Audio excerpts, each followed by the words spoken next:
27వ తేదీన జరగబోయేటువంటి graduate MLC ఎన్నికల్లో 100కి 100% 100% స్ట్రైక్ రేట్ తోటి మరి పేరాబత్తుల రాజశేఖర్ గారిని గెలిపించాలనేటువంటి కృత నిశ్చయం ఇవాళ గోదావరి జిల్లాల్లో పట్టభద్రుల్లో అడుగడుగున కూడా కనిపిస్తున్నటువంటి పరిస్థితి.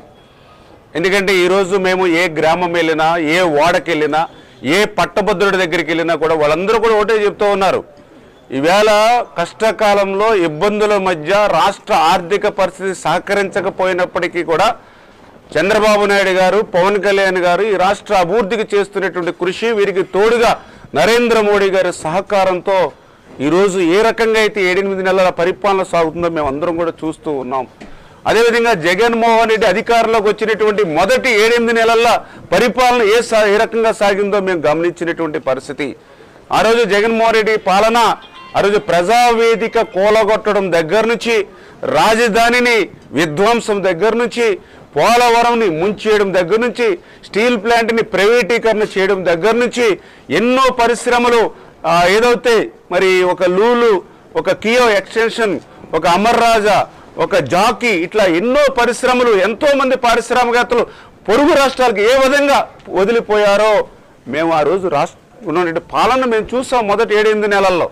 కానీ ఈరోజు తెలుగుదేశం, జనసేన, బీజేపీ అధికారంలోకి వచ్చాక ఈ 7-8 నెలల్లో మళ్ళీ రాజధాని నిర్మాణం పోలవరం కోసం 15,000 కోట్ల రూపాయలు, అదేవిధంగా మళ్ళీ పోలవరం ప్రాజెక్టుకు సంబంధించి మరి అదేవిధంగా మరి 12,157 కోట్లు, అమరావతికి మరి 15,000 కోట్ల రూపాయలు, అదేవిధంగా స్టీల్ ప్లాంట్ ప్రైవేటీకరణ నిలుపుదల కోసం నరేంద్ర మోడీ గారి సహకారంతో 10,500 కోట్ల రూపాయలు ఇట్లా నిధులు తీసుకురావడంతో పాటు మరి పెద్ద ఎత్తున మళ్ళీ పరిశ్రమలను, పారిశ్రామికలను రాష్ట్రానికి తీసుకొచ్చి రాబోయేటువంటి 5 సంవత్సరాల్లో 20 లక్షల ఉద్యోగాలు నిరుద్యోగ యువకులకి ఇవ్వాలనేటువంటి ఆలోచనతో ఈ ప్రభుత్వం ఏదైతే పనిచేస్తుందో, గతంలో మరి ఏ పుణ్య కార్యక్రమాలకు కానీ లేకపోతే ఏ శుభ కార్యక్రమాలకి వెళ్ళాలన్నా బయటికి వెళ్తే మళ్ళీ ఇంట్లోకి వచ్చేంత వరకు కూడా మాకు గ్యారంటీ ఉండనటువంటి పరిస్థితి.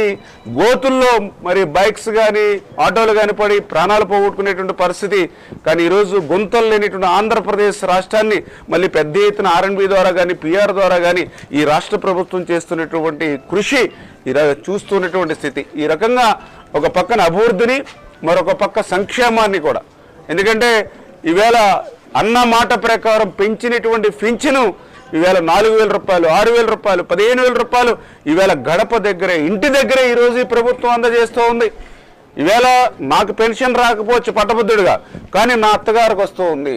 నాకు రాకపోవచ్చు నా తండ్రికి వస్తూ ఉంది. నాకు రాకపోవచ్చు మా నానమ్మకు వస్తుంది. దానివల్ల నాకు కూడా వాళ్ళ మందుల ఖర్చులు కానీ, వాళ్ళ టిఫిన్లు, భోజనాల ఖర్చు కానీ నాకు కూడా కొంత వెసులుబాటు కలిగిందని ఈవేళ పట్టభద్రులు కూడా చెప్తున్నటువంటి పరిస్థితి. అదేవిధంగా ఏదైతే డిఎస్సి అంటే ఇవాళ పట్టభద్రులు కూడా చెప్తూ ఉన్నారు, డిఎస్సి అంటే చంద్రబాబు, చంద్రబాబు అంటే డిఎస్సి. ఎందుకంటే ఈవేళ ఆంధ్రప్రదేశ్ రాష్ట్రంలో 1,75,000 డిఎస్సి పోస్టుల్ని భర్తీ చేసినటువంటి ఏకైక ముఖ్యమంత్రి ఎవరైనా ఉన్నారని అంటే అది చంద్రబాబు నాయుడు గారు మాత్రమే. అందుకే ఈరోజు మళ్ళీ అధికారంలోకి వచ్చాక మళ్ళీ 16,000 పోస్టుల డిఎస్సీలకు ఆ రోజు మొదటి సంతకాన్ని చేశారు. మరి అదేవిధంగా మన లోకేష్ బాబు గారు కూడా చెప్పారు, ఏదైతే ఈ యొక్క ఎలక్షన్ కోడ్ మూసిన వెంటనే ఆ యొక్క డిఎస్సి నోటిఫికేషన్ ఇచ్చి వచ్చే విద్యా సంవత్సరానికి ముందే మరి ఆ యొక్క డిఎస్సి పోస్టుల్ని భర్తీ చేస్తామని చెప్పి మరి ఎవరైతే మన లోకేష్ బాబు గారు కూడా చెప్పినటువంటి పరిస్థితి. కానీ ఇవన్నీ మేము ఏదో శాసనసభ్యులుగానో మంత్రులుగానో చెప్పట్లా.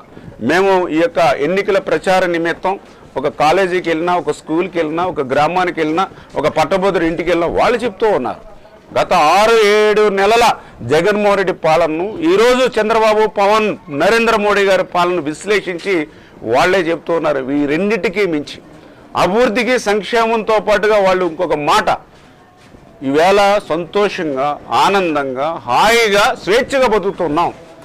గత జగన్మోహన్ రెడ్డి పాలన అంతా కూడా కక్షలు, కేసులు, వేధింపులతోటే ఆయన పాలన సాగినటువంటి పరిస్థితి. గట్టిగా సంతోషం వస్తే నవ్వుకునేటువంటి పరిస్థితి లేదు. ఏదైనా బాధ అనిపిస్తే కనీసం కన్నీళ్లు పెట్టుకునేటువంటి పరిస్థితి కూడా లేనిటువంటి దుస్థితి. అంటే ఒక దుర్మార్గమైనటువంటి పాలన, ఒక నియంతృత్వమైన పాలన ఆ రోజు నడిచింది. ఈరోజు మేము హ్యాపీగా ఈరోజు సంతోషంగా మళ్ళీ ఈరోజు జీవిస్తున్నాం అనేటువంటి మాట. జగన్మోహన్ రెడ్డి 5 సంవత్సరాల పాలన విసికెత్తి అతనికి 11 సీట్లు ఇచ్చినా కూడా ఆయన బుద్ధి మారలేదు, ఆయన పరిస్థితి మారలేదు. మళ్ళీ ఇంకొకసారి కనుక అటువంటి వాళ్ళకి మళ్ళీ మనం ఏదైనా అవకాశం ఇస్తే రాష్ట్రం మళ్ళీ సర్వనాశం అయిపోయేటువంటి పరిస్థితి. అంతేకాకుండా మొన్న పెట్టుబడుల క్రితం మరి లోకేష్ గారు కానీ, చంద్రబాబు నాయుడు గారు కానీ, లేదా పవన్ కళ్యాణ్ గారు కానీ పెట్టుబడుల కోసం ప్రయత్నిస్తూ ఉంటే పారిశ్రామికవేత్తలు అందరూ కూడా ఒకటి అడుగుతున్నారు, మళ్ళీ ఈ రాష్ట్రంలో జగన్ రాడనేటువంటి గ్యారంటీ ఇవ్వండి, మేము పెట్టుబడులు పెడతామని. అంటే ఎంత స్థాయికి జగన్మోహన్ రెడ్డి అరాచకమైన పాలన ఆంధ్రప్రదేశ్ రాష్ట్రంలో పోయింది.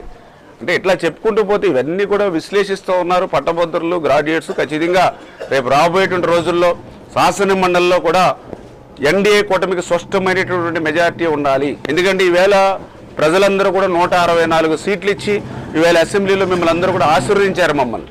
కానీ అసెంబ్లీలో మేము ఆమోదించినటువంటి బిల్లు మళ్ళీ శాసన మండలిలో కూడా ఆమోదం కావాలి. పట్టభద్రులు, విజ్ఞులు గమనిస్తూ ఉన్నారు.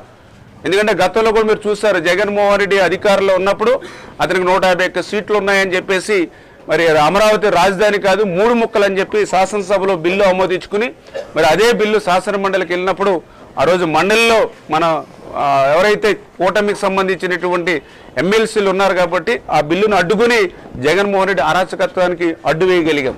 అదేవిధంగా ఈరోజు కూడా ప్రజల కోసం, ప్రజా అభివృద్ధి సంక్షేమం కోసం మేము తెచ్చినటువంటి బిల్లులు ఏదైతే ఈ యొక్క అరాచకమత్వమైనటువంటి వైఎస్ఆర్సీపీ ఎమ్మెల్సీలు అక్కడ మండలిలో అడ్డుకోకుండా మీరిచ్చినటువంటి తీర్పుకు అనుగుణంగా ఈవేళ ప్రభుత్వం పనిచేయాలంటే మండలిలో కూడా ఈ తెలుగుదేశం, జనసేన, బీజేపీ కూటమికి ఆధిక్యం ఉంటేనే నెరవేరుతుంది. అందుకే ఆ యొక్క ప్రజల యొక్క వాయిస్ని మండలిలో కూడా వినిపించేటువంటి విధంగానే తెలుగుదేశం, జనసేన, బీజేపీ అభ్యర్థికే ఓట్లేసి గెలిపించి శాసన మండలికి పంపించాలనేటువంటి ఆలోచనతో ఈవేళ గోదావరి ప్రజలందరూ కూడా ఉన్నారని చెప్పి